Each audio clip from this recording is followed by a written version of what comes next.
To all my fellow brothers and sisters, peace be with you in the name of the Lord Jesus Christ. My name is Ben, and I welcome you to the Restored Ephraim Publications channel. Today I'd like to show you another reference to Jesus Christ in the Old Testament, specifically in the Book of Genesis.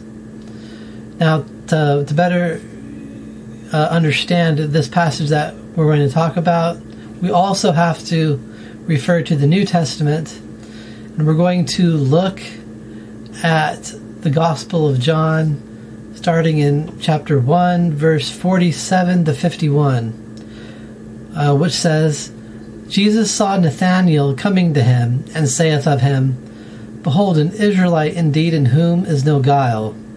Nathanael saith unto him, Whence knowest thou me?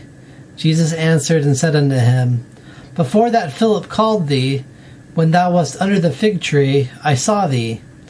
Nathanael answered and saith unto him, Rabbi, thou art the Son of God, thou art the King of Israel. Jesus answered and said unto him, Because I said unto thee, I saw thee under the fig tree, believest thou?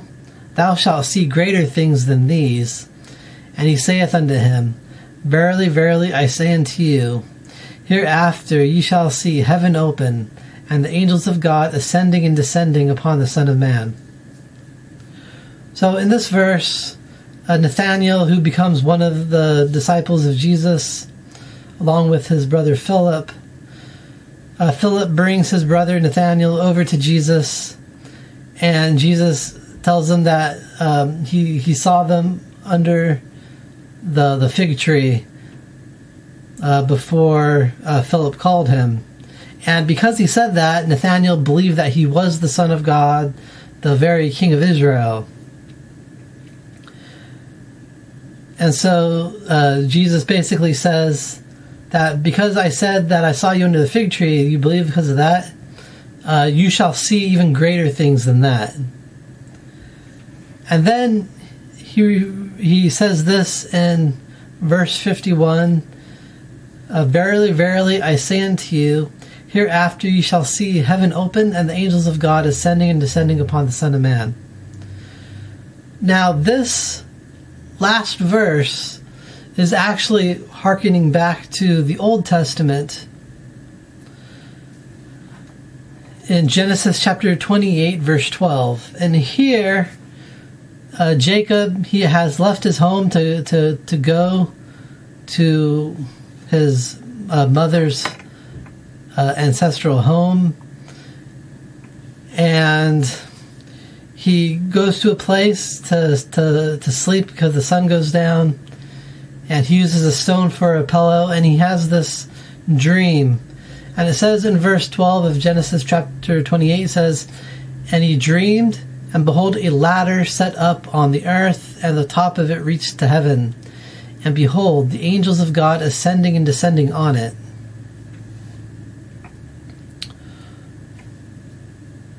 So in this dream that Jacob had, he sees this ladder to heaven that's set up on the earth, and it reaches up into heaven, and he sees the angels of God ascending and descending on it.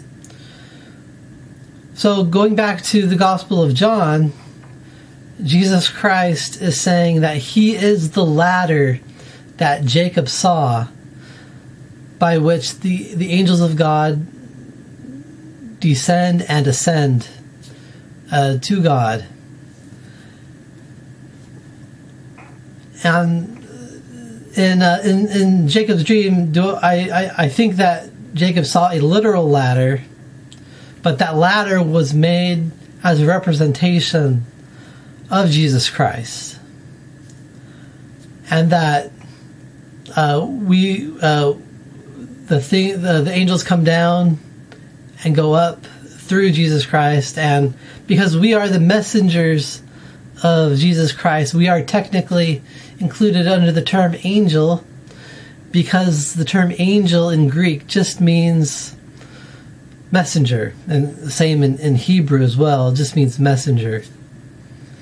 And we are the messengers of Jesus Christ, and so we will be able to ascend up to God into heaven by going through Jesus Christ.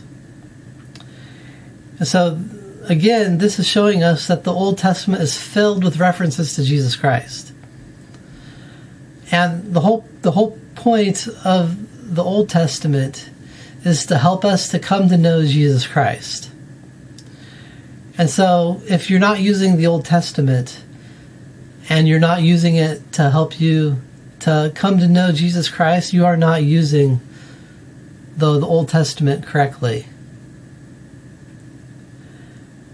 And it's not merely in reference that Jesus Christ is known through the Old Testament. It's all about coming to know his nature. And all other scripture is built upon the foundation of the Old Testament. And all these things testify of Christ and help us to come to know who he is. And if we ignore the Old Testament, we're not going to come to understand the fullness of the nature of Jesus. And remember that this is eternal life, to know the only true God and his Son, Jesus Christ. And so, to gain that eternal life, we have to truly come to know who Jesus Christ is and who our Heavenly Father is. And I leave it with you in the name of Jesus Christ. Amen.